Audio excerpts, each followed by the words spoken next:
Hello guys, a little disclaimer before the episode starts. Well, apparently my neighbors just got themselves a new dog, so if you hear any barking in the background, my apologies. Enjoy the episode.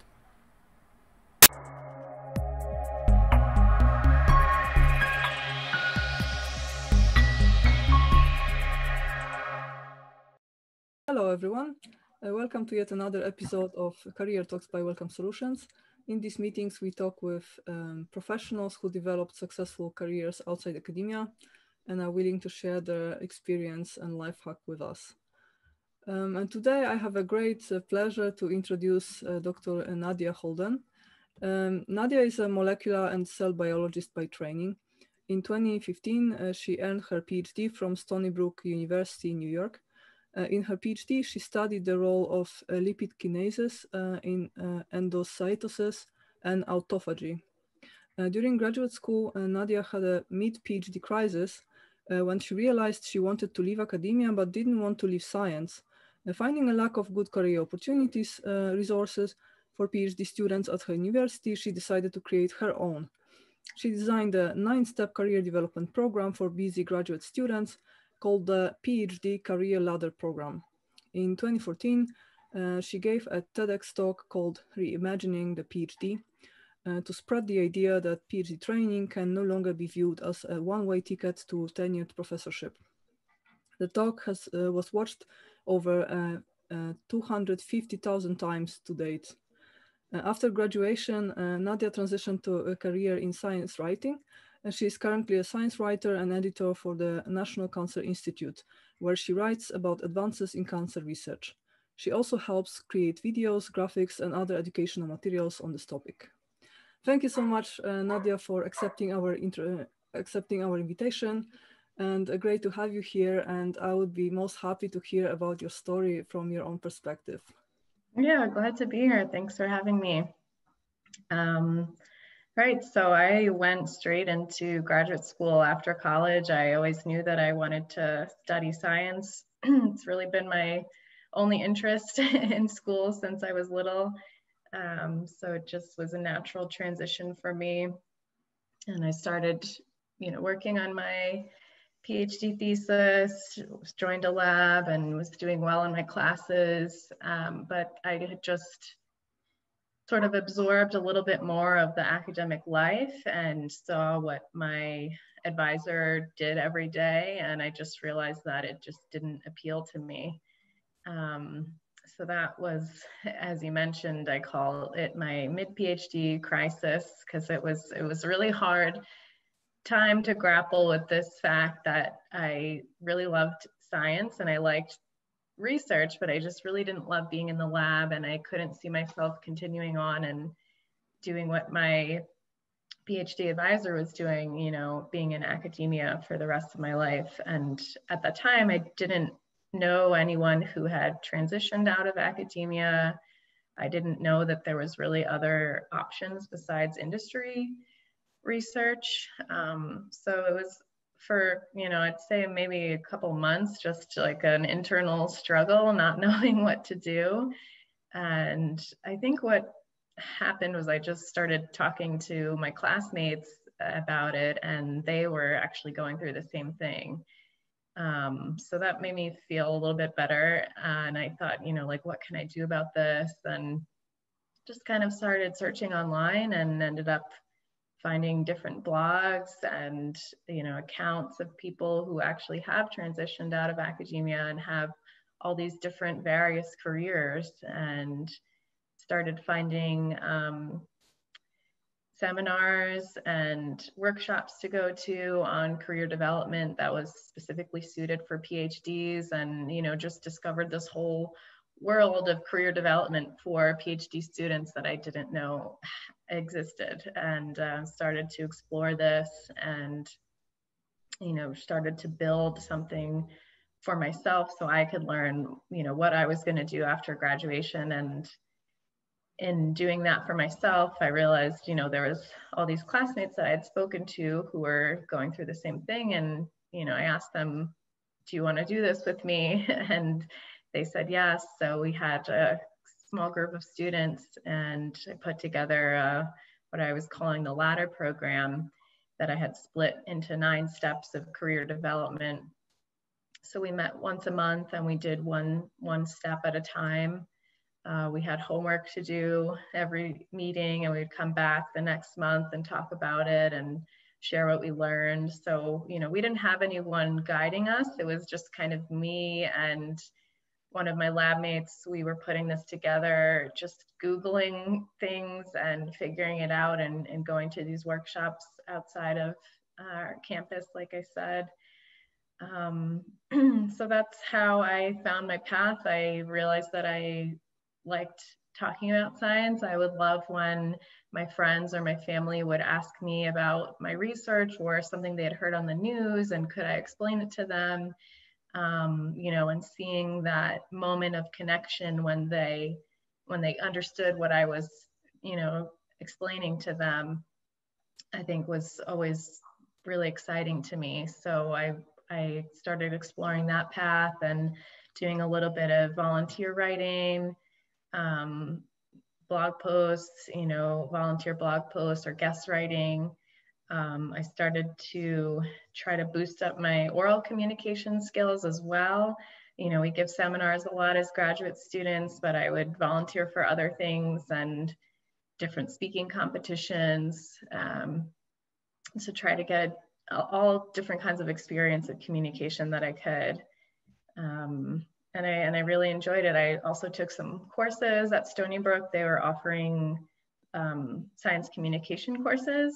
So I was doing that on top of my lab work, and, you know, it's challenging to convince my advisor to be out of the lab for a couple hours a week, but I really, really loved the courses. I even took like public health class, which just opened my eyes to a lot more than I had thought about. You know, studying cancer in the lab and then thinking about public health is just completely different. So I was learning a lot and getting a lot of experience, and I knew that, you know, this was what I wanted to do.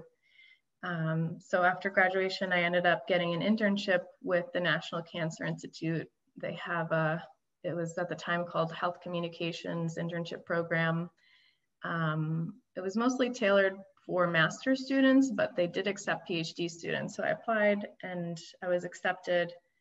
So I went to Maryland for this internship. I ended up staying for about 8 months and then was offered a full-time position with the National Cancer Institute. So that's where I've been for the past 4 years.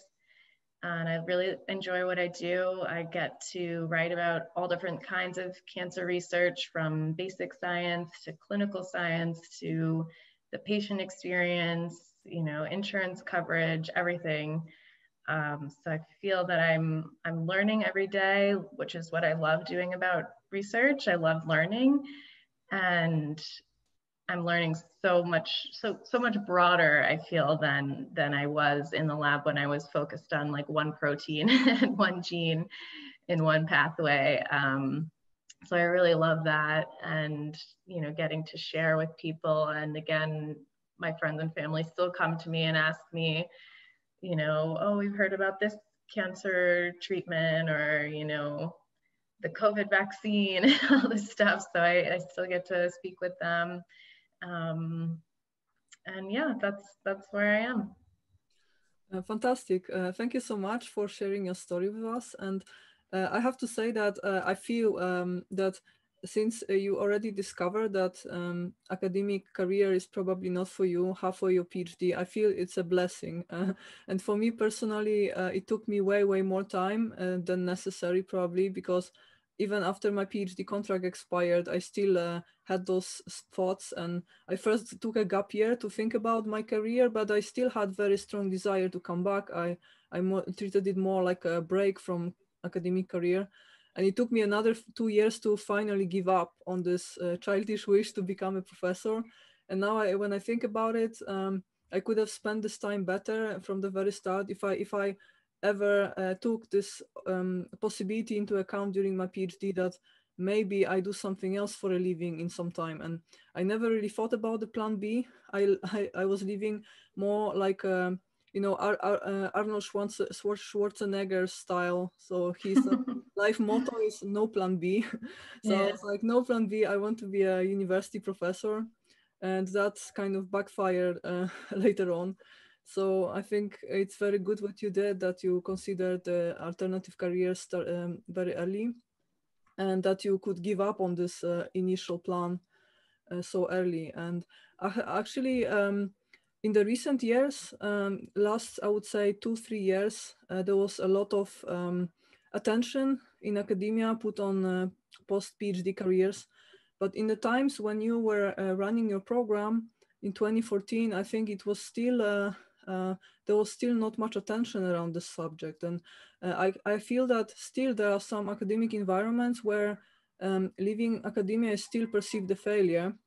Right. So I can imagine that in 2014, it was more so. So could you tell us a little bit about that? So how did your environment reacted to your decision, and what was the general view at post-PhD careers in your environment back then? Yeah, what you say is, I feel strongly with that too. It's I feel an emotional reaction. You have to get used to the idea of leaving the bench, and that's a hard thing to do.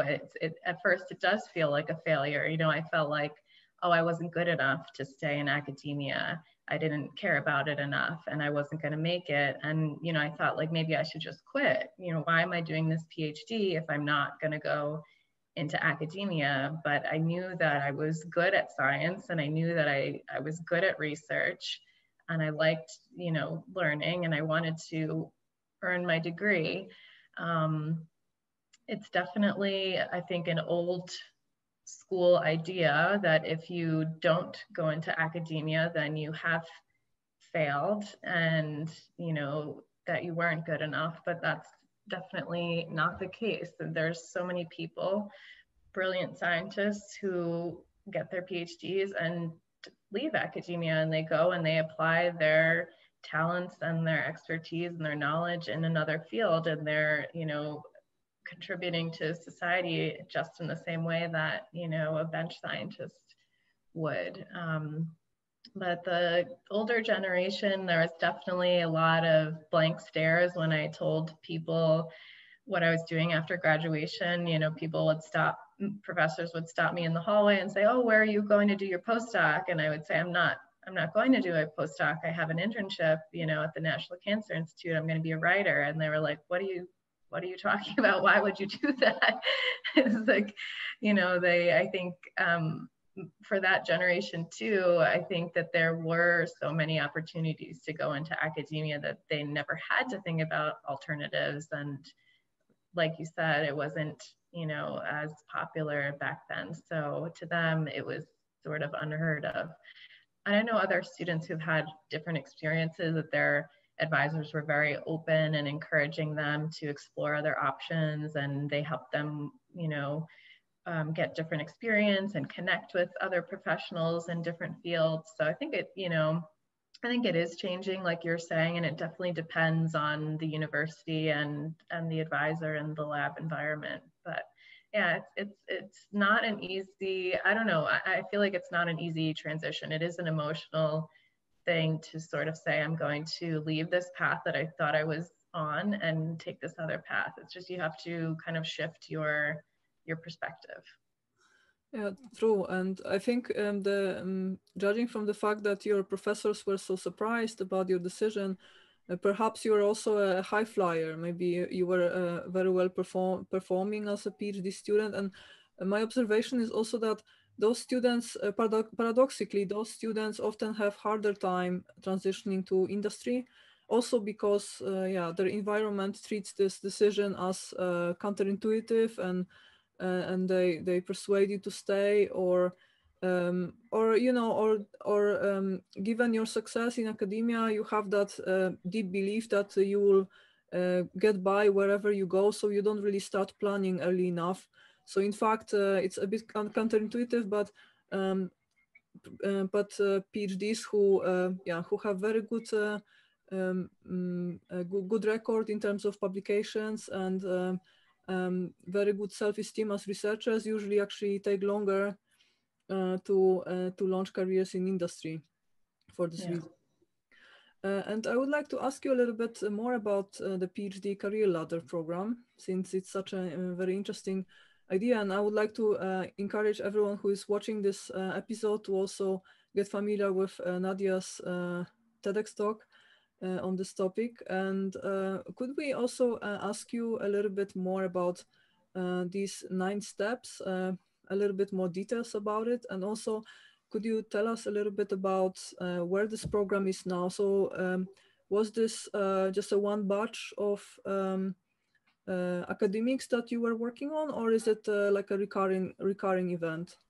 Yeah, so I started it with my lab mate. We put this 9 steps together, and it's an exploration of yourself and your interests, and then developing those interests. So the first step is to take basically an assessment test to identify what you like and what you don't like about your day-to-day lab environment and the academic lifestyle. So it's called My IDP.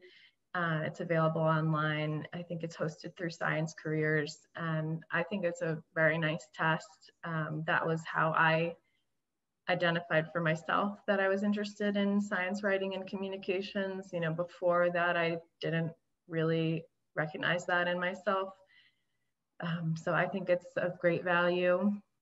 And then the second and third parts are exploring careers that align with your self-assessment and looking at what those careers are, what that day-to-day looks like, what the salary is like, looking at what skills and experience are required for those kind of careers, evaluating whether you have those skills and experience, and thinking about how you can get those skills and experience or build them if you don't have them. Talking to people. One of the steps is informational interviews, which I also found highly helpful. Reaching out to people in those careers and, you know, asking them, what do you like about your job? What do you don't like about your job? How long have you been there? You know, where do you see yourself in 5 years? All that kind of stuff. Looking at videos like these, you know, finding out about all these various career options that might be of interest to you. One of the steps is also actually going out and getting some of those skills that you need for the career that you think you want. So, you know, for myself, like I mentioned, I started to do some guest blogging or doing some public speaking opportunities that came up. So looking for like internships or volunteer or any kind of short-term opportunity to kind of get some experience in the career path that you're interested in. And we also talk about, one of the steps is, you know, working on your resume, working on your LinkedIn profile. So all these kind of things that you would need to set yourself up. We met once a month and we did 1 step per month. And the students, you know, our lab mates and classmates felt that that was very manageable. You know, there's obviously a big expectation to spend so much time in the lab, and you might have coursework and family responsibilities. It's hard to find time. I think we met for an hour, maybe 2 hours once a month. So it seemed fine, you know, manageable for everyone. We had pizza, so that was an incentive for people. And each step we set up so that each step builds off of the previous one, so that you're kind of like building and building and building towards the final goal, which is obviously to land a job in the career that you're interested in. So you feel that you're working towards something, and it's not just like haphazardly doing this and then doing this. And, you know, if you feel that you've chosen a career that turns out you don't actually like, you can go back to one of the previous steps and, you know, explore something else.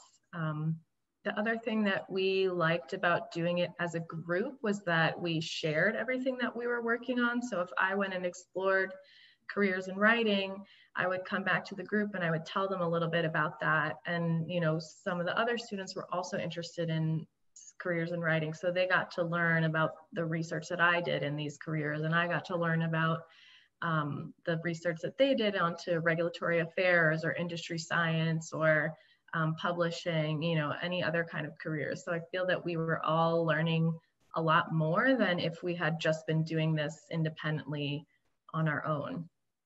So we had a small group when we first started. I think it was 5 or 6 students the first year, and then we did it again the second year while I was still there at Stony Brook. We had a little bit bigger group, I think around 10 students. And then I graduated, so I left everything, you know, with my friends and my lab mates, and they continued the program. So it's still going today. And actually the graduate career department has adopted it, and now they're doing it university-wide. So initially we had just started and it was just with our, you know, PhD department, molecular biology department, and now they're doing it throughout the university. So any graduate student, you know, can join a group in their you know, their area of research. Oh, that's fantastic. And I especially like the fact that you were doing it in a group from the very beginning, because I feel that this is one of the major problems, that PhDs usually just take that burden on their own shoulders on their own. Right. And the best they can do is to basically go network through LinkedIn, but this will never replace creating a mastermind group and really supporting each other, especially if this can be done face-to-face, just as you did, by meeting and discussion. So that's the best way. And I think indeed what I see is also that the one problem that I see is that yeah, most people actually undervalue the time that you spend on investing in your professional skills and also in career planning. And yeah, as a rule of thumb, you actually perform best if you spend 10% of your working time on planning, on self-development courses, on this type of activities. So 90% of the time on doing the actual work and 10% of the time on conceptualizing what steps you need to take with your career to best utilize what you know, and to steer yourself on the job market. So, but again, what I see is that most PhD candidates who come to the end of their PhDs, they fully focus on their thesis, as you said, and it's really difficult to persuade them to really take that effort to invest in their professional development. And maybe, you know, partially it's because you know, I think the quality of services for PhDs actually went up in the recent years, but not every course in professional development that is available. Well, that's actually a general rule, right? So there are lots of courses that are not really, they don't give you many tangible skills. And I myself actually, from my graduate school, I remember courses that were very good, and I remember courses that didn't really actually advance my career opportunities much. So since there is such a choice and there are so many courses that, yeah, they, I mean, there are these feel-good courses that leave you with a good a feeling about yourself and about your opportunities, but they don't give you really the right contacts or the right take-home messages. That yeah, this is actually huge investment of time, and many people actually don't take it. So actually, my next question for you would be: so now it's 5 years, over 5 years since your graduation time. So do you still feel that PhD is a large portion of your identity as a professional? So do you really feel that the fact that you did a PhD this whole time before, does it still influence the way you think and the way you develop your career today? yeah, absolutely, 100%. I mean, just the way that I think, like you said, the critical thinking skills that you learn in your PhD, I mean, that's, I feel, important in any career. I think that I use that every day and looking at the types of communications that we're doing or the way that we do things where I work and say, why are we doing it that way? Or can we use data to inform our decisions? You know, so thinking a little bit more critically, I feel that that brings a lot to the table.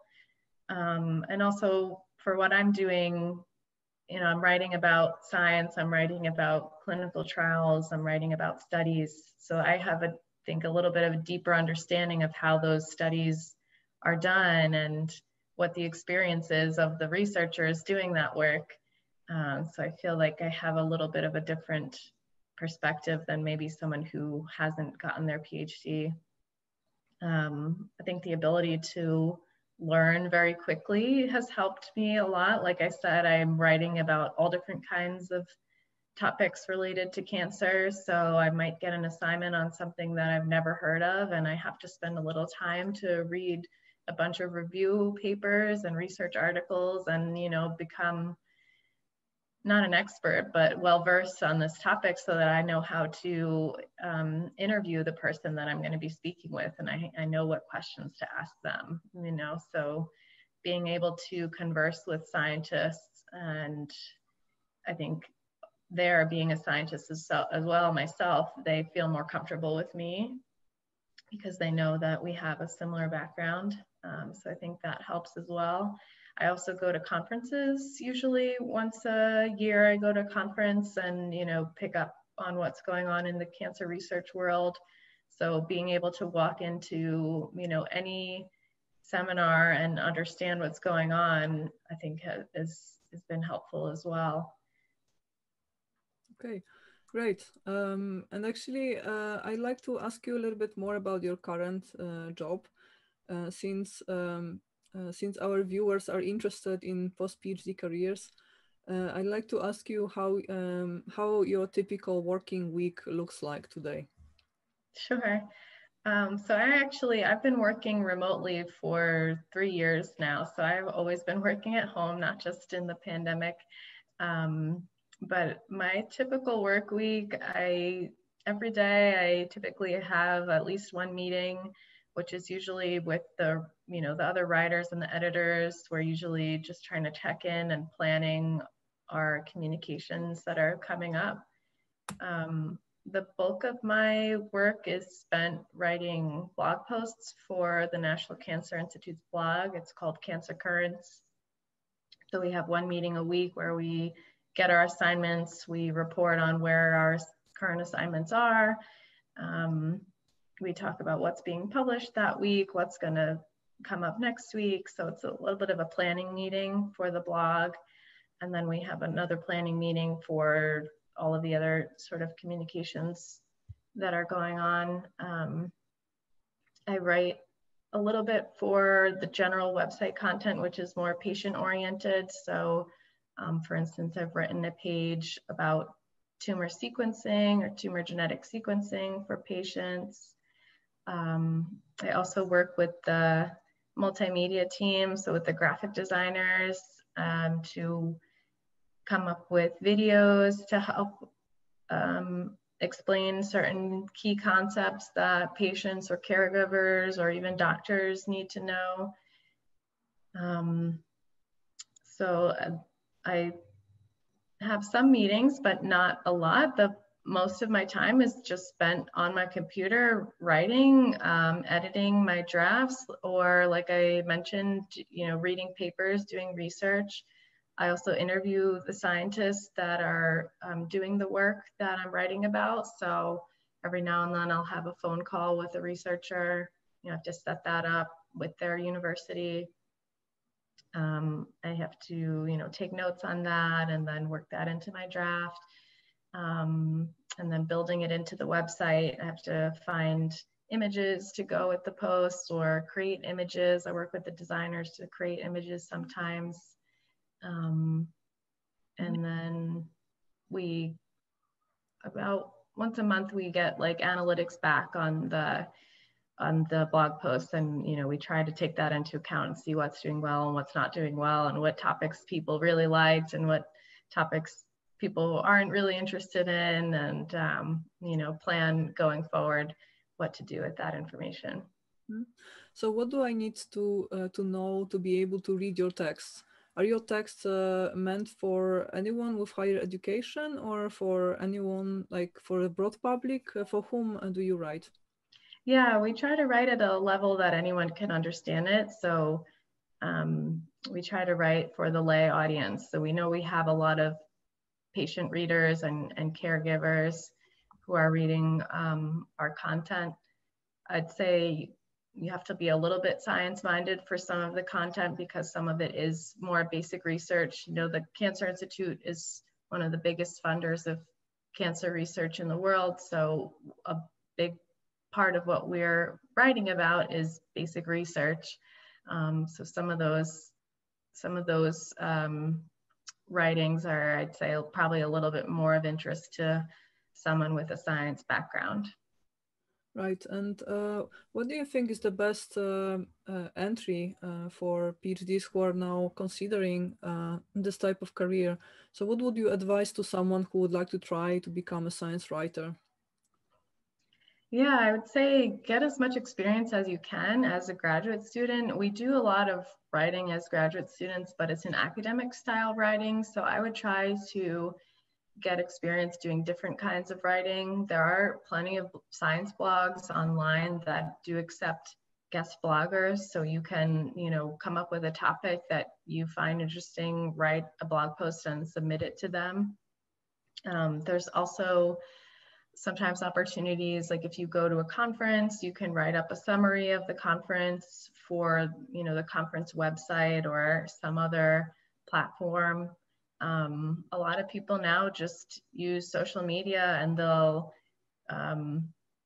share something on Twitter. You can write on Twitter. Essentially, you can do a Twitter feed on something. That's a great form of communication. You could start your own blog. I see people share a lot of stuff on LinkedIn too. I think that's a good place to get visibility. So just try to get experience in, I'd say, a variety of platforms and different kinds of writing than just the academic style. I was fortunate to be able to find an internship where I wanted to be at the National Cancer Institute. I don't know how common that is in other places, but I think one of the greatest lessons I learned in my career development was like how to sell yourself and how to communicate that the skills that you've learned in your PhD can really be applicable in any field, because your employer or your potential employer might not know everything that's gone into that PhD degree. They don't know that you've written a PhD thesis that's 100 pages long. They don't know that, you've written this and that, or that you've given talks and that you've gone to conferences and that you've stood up in front of a panel of, experts and defended your work. They might not understand all of that. So to be able to explain that on your resume or cover letter and say, these skills are going to, make me a good asset to your team, I think that's really important. So I think that's another concept or idea that students should really take to heart. Great. And if you could tell us also briefly about how does a career path in science writing look like? So what are your plans? How can you potentially evolve? And do you have any plans for your career development or do you just let it be and and you have open minds to whatever comes next? Yeah, that's a good question. I wish I had a better plan. I think I am sort of letting it go for now. I feel that I am still getting a lot of experience and learning new things where I am. I could see, right now I do mostly writing. I think there's an opportunity if I wanted to transition to more of an editing role or more of a managing role where I was sort of giving out the assignments and deciding where, what topics should be covered in a blog or in a website, rather than just doing the writing myself. So I could see that as the next step. I'm not necessarily sure if that's something that I'm interested in, but I could see that being a path forward. I think there's other opportunities. The National Cancer Institute is a huge institute, and so our communications department is like 60 people, I think. So all of the communications is really spread out. I don't do any of the social media. I don't really do any of the planning. So I think if someone was interested in communications, they could go find a position in maybe a smaller organization that they would do different kinds of communications. There's also press, press, you could write press releases, so you could write for the media. That's not something that I do a lot right now. So someone could, transition to something like that, where they do all of the communications rather than, just what I'm doing is sort of one piece of the pie, I think. There's also an option for freelance writing. I know some people who have transitioned to that as well. So just you're getting all of different kinds of writing experience, and you're going and searching out for jobs that you're interested in or assignments that you're interested in, or coming up with ideas and submitting them to different publication outlets. So I think that's also could be an option for me down the road. That sounds very exciting. I'm looking forward to see what you do next. And could I also ask you a little bit about your TEDx talk and that experience? Because it's an amazing talk. Again, I would like to encourage everyone who is watching us to also check it out.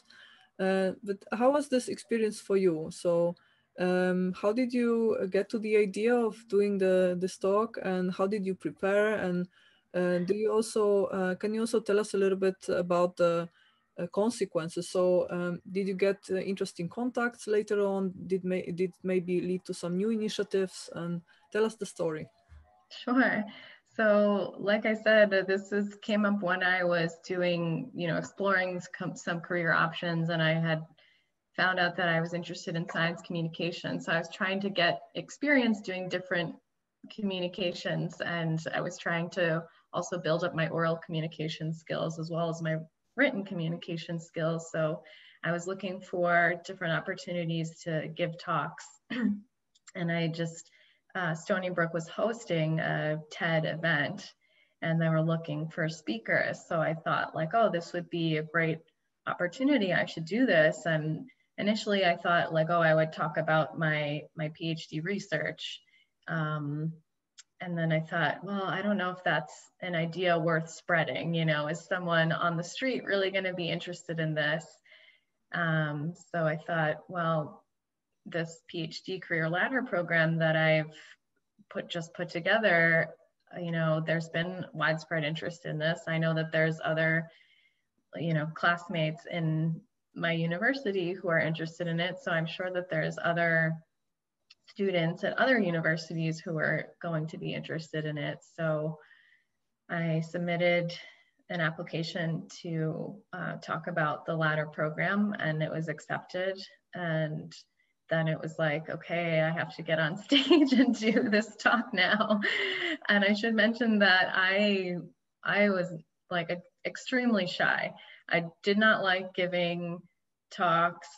I really didn't like being a public speaker. I didn't like being on the phone with people. It was just like social anxiety and shyness, nervousness, but I've just kind of forced myself to do it. I said, okay, I need this skill and I'm going to learn how to be good at it. And that was kind of what I set out to do. So thankfully, they had a team that was working with all of the speakers to kind of develop their talk and the visuals and kind of coaching us along and how to have stage presence and all that kind of thing.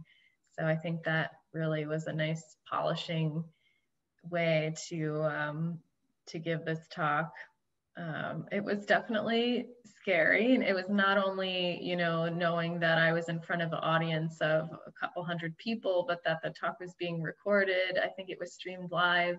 So I was like, oh, there's people at home watching me, and this is going to be on YouTube, and I don't know how many people are going to see this. So it was definitely nerve-wracking, but I'm really, really glad that I did it. I get people contacting me all the time through LinkedIn, or I set up a little website for the PhD Ladder career program. So people send me messages on there that they found the talk, and they really identify, you know, like you said, with that moment of feeling like, you know, that you don't want to go into academia, but you don't know what to do and you feel lost. And, you know, so I'm really, really thankful that more people are able to find this talk and find this idea and know that there is a path for them and they can figure it out. So I know that some people have found the program and they've implemented it themselves at their university. It is a little hard because you have to take all those first steps yourself. And I wish there was a little bit of an easier way for me to help them do that. But I think that just finding the talk and finding the website, I think has helped a lot of people. So I feel very fortunate that I was able to do that. Fantastic. Actually, I would never guess that you were stressed because you have a very good stage presence. So that comes as a surprise, I would say. Thank you. Thank you. Yeah, it's a great talk. Again, guys, please watch it. That's a homework from this episode. All right, and maybe let me ask you this question now. What is your general advice for PhD candidates who are now considering leaving academia on behalf of some new career? So you already gave us a lot of great advice, but if you could, think of just one more thing to just some words of encouragement, maybe for the people who didn't decide yet what to do next. Yeah, I would say to put in the work now is really important, even if you're a first year or second year student and maybe you haven't had that crisis moment yet, but you're just kind of thinking about it. Don't wait until the last minute. You know, we had a lot of friends who graduated and didn't know what they were doing, and you know, they were lost, or they just went and did they went, you know, to after their PhD and kept going into research, and they were miserable, but that was just the path that the only path that they had open to them. I think as a graduate student is the perfect time for you to put in the work and do this exploration. And I think it's really important to, I know it's going to sound cheesy, but believe in yourself. You know, it's hard if you have an advisor who isn't encouraging this exploration, especially if it's, you know, you're thinking of leaving academia. So you have to be your own best advocate, and you have to say, I want to take this class, or I want to take this internship. You know, I want to do this or that, and this is going to help me in the long run. You have to really stand up for yourself and what your interests are. I think another good piece of advice I can give is also to involve other people. Like you said, if you try to do it in a silo, it's lonely. And I feel that when you bring other people in and you ask for their reflections and their advice, you might learn something about yourself that you didn't know. And that can help you realize what your strengths are, what your interests are. And you might never know, honestly, who's going to open that door for you, you know, or who's going to give you that piece of advice or that reflection that's going to set you on the path that is really right for you. So I wouldn't discount any connection either, and just try to talk to a lot of different people. And like I said, you know, take the strengths that you have from your PhD training and learn how to communicate that those are great skills in any career. And you really have to learn how to talk about yourself and brag about yourself. You know, that's how you get a job. If you don't think that you're great, then why is someone going to hire you? Yeah, that's a great advice. And I think yeah, that's a great advice. Although I can imagine that for us PhDs, it's often this is the hard part, like self-promotion and Yeah. developing that self-confidence. This is the one of the biggest bottlenecks, I think, when we start new careers. But totally agree with you. That's the homework everyone has to do. It's also personally, I'm an Adlerist, so like I follow Alfred Adler in terms of you know, what are the roots for human motivation. So he started as a friend of Sigmund Freud, and they had discussions on what is the real, you know, underlying motivation in humans. And Alfred Adler, he believed that we all are born in some inferiority complex. So we all are born insecure, and we have to prove ourselves. And actually, I feel that this is true. And everyone, we all have this homework that we are born with some inferiority complex, and we have to build up our confidence. And this is true for everyone. Some people have, you know, longer way to go than others, but we all have to do it. That's our homework. And before, just as you said, before we are able to accomplish this task, like, no one will believe in us. That's totally true.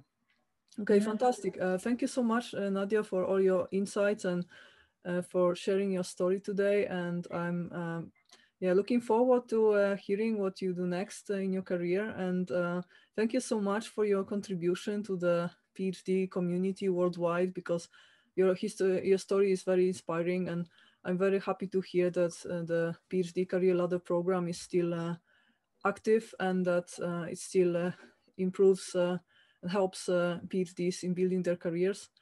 And thank you so much. And yeah, guys, if you would like to get more of this type of content, then please subscribe to our channel. And of course, if you have any questions about Nadia's work and about this episode and the material presented here, then of course please also ask us questions in the comments. Yeah, we will attempt to answer all your questions. And thank you so much for getting to the end of this episode, and goodbye. Thank you so much, Nadia. Thank you so much, and good luck, everyone.